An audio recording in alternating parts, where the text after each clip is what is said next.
MIN 뉴스입니다. 1997년 국제통화기금 외환위기를 극복하는 과정에서 주택가격이 급상승하며 거품 논란에 초래됐다. 2008년 미국발 서브프라임 모기지 사태로 글로벌 금융위기로 선진국의 부동산 가격은 폭락했다. 하지만 당시 우리나라 이명박 정부는 대출 확대로 부동산 시장의 건전화를 방해했다. 이명박 정부를 이어받은 박근혜 정부는 정권의 운명을 부동산 시장 활성화에 걸었을 정도다. 다주택자 양도세 중과 폐지, 주택 구입자 양도세 한시 면제, 수직 증축 리모델링 허용, 주택담보 인정 비율 및 총부채 상환 비율 한도 상향 등 빚내서 집사라로 부추겼다. 문재인 정부는 10년간 이어진 보수 정권의 무능을 타파하겠다며 다양한 부동산 정책을 추진했지만 시장을 안정시키는 데 실패했다. 보수 정치 세력과 기득권은 정부의 정책을 비웃으며 시장의 거품을 키웠다. 2022년 5월 출범한 윤석열 정부는 코로나19 기간 동안 침체된 소비를 활성화시키기 위해 주택시장의 문제를 외면했다. 부동산 시장은 거래 절벽 속에 호가만 뛰는 상황이 연출됐다.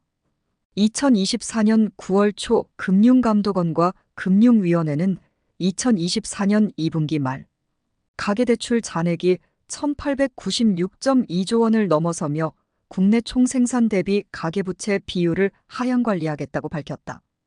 이미 2,000조 원을 넘을 가능성이 높아진 상황에서 대책이 늦었다는 목소리가 높다.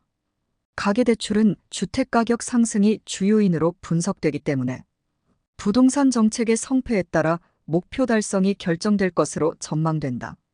주택도시보증공사의 ESG 경영 현황을 진단하기 위해 홈페이지 국가정보전략연구소 데이터베이스 국정감사감사원 사법기관 자료 각종 제보 등을 참조했다. 글로벌 스탠다드를 지향하며 개발된 8기 생태계 모델을 적용해 주택도시보증공사의 ESG 경영 현황을 진단해봤다. 2022년 1차 ESG 평가 요약 공정위조차 허그의 주택분양 보증시장 독점을 개선하라고 권고. 허그의 업무는 주택분양 하자보수 보증으로 한국주택금융공사, 서울주택도시공사의 업무와 겹친다. 막대한 적자와 부실로 골머리를 앓기보다는 유사중복 업무를 수행하는 공기업을 통폐합할 필요성이 높다. 특히 정부가 새로 출범하는 시기에 공기업의 구조조정을 추진해야 저항이 적다. ESG 경영을 실천하겠다고 밝혀 홈페이지를 자세히 살펴봤지만 ESG 경영원장 경영목표 경영계획 등은 없었다. 윤리경영은 행동기준, 경영시스템, 추진전략, 교육 등을 수립해 운영 중이다. 2021년까지 실적은 확인이 가능했다. 2020년 기준 정규직 평균 연봉은 7,778만 원인데 무기계약직의 평균 연봉은 4,074만 원이다. 무기계약직의 연봉은 정규직 연봉의 52.38%에 불과했다.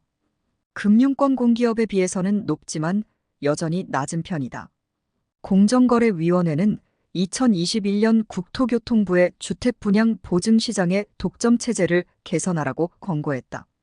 독점의 폐해는 독점 이윤 획득을 위한 보증료 인상, 주택분양가 상승, 분양보증 사업의 지연 등으로 귀결됐다. 현행법상 주택사업자는 허그의 분양보증서를 받아야 주택 30가구 이상을 선분양할 때 금융권 대출이 가능하다.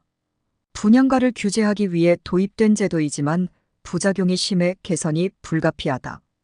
2021년 국감에서 2020년 허그가 전세보증금 반환보증보험 가입을 거절한 사례가 2,187건으로 드러났다. 2020년 전체 18만 1,561건의 1.2%에 해당된다.